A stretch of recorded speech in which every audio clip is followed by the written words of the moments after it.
বাংলার বাড়ি প্রকল্পে প্রায় ১২ লক্ষ উপভোক্তা প্রথম কিস্তির ৬০,০০০ টাকা পেয়েছেন। এবার দ্বিতীয় কিস্তির পালা। উপভোক্তারা দ্বিতীয় কিস্তির টাকা পাওয়ার যোগ্য কিনা তা যাচাই করে দেখার জন্য শুরু হয়েছে সার্ভে। এই সার্ভে করতে গিয়ে আধিকারিকরা কি কি ভুল দেখতে পাচ্ছেন, যার জন্য উপভোক্তারা দ্বিতীয় কিস্তির টাকা থেকে বঞ্চিত হবেন, জানবো আমরা এই ভিডিওটির মাধ্যমে। তাহলে চলুন শুরু করা যাক। আধিকারিকরা সার্ভে করার জন্য যখন বাড়িতে বাড়িতে যাচ্ছেন, তখন দেখতে পাচ্ছেন এখনো অনেক উপভোক্তা রয়েছেন যারা বাড়ি বানাতে শুরু করেননি। আবার অনেক উপভোক্তা রয়েছেন যারা বাড়ি তৈরি করার জন্য যে দ্রব্য সামগ্রী দরকার হয়, যেমন ইট বালি ইত্যাদি, তা ক্রয় করেননি। আবার কেউ শুধু ইট ক্রয় করেছেন, বালি ক্রয় করেননি।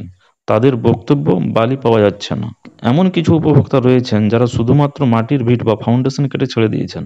আবার কিছু উপভোক্তা রয়েছেন যাদের বাড়িতে সার্ভে করার সময় আধিকারিকরা উপভোক্তার বাড়িটি তালাবন্ধ অবস্থায় পেয়েছেন।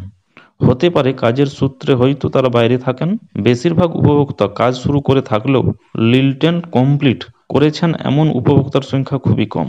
অনেকেই রয়েছেন যারা লিলটেন লেভেল কমপ্লিট করে ছেড়ে দিয়েছেন। কিন্তু নতুন নিয়মে দ্বিতীয় কিস্তির টাকা পাওয়ার জন্য বেনিফিশিয়ারিকে অবশ্যই লিলটেন কমপ্লিট করতে হবে।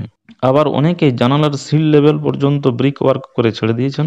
যে সমস্ত উপভোক্তারা বাড়ি বানাতে শুরু করেননি বা জানালার সিল লেভেল পর্যন্ত করে ছেড়ে দিয়েছেন, অথবা লিলটেন লেভেল করে ছেড়ে দিয়েছেন, লিলটেন কমপ্লিট করেননি, কিংবা ইউডিআইএন অর্থাৎ unique document identification number verification করেননি, তারা দ্বিতীয় কিস্তির টাকা পাবেন না। ধন্যবাদ।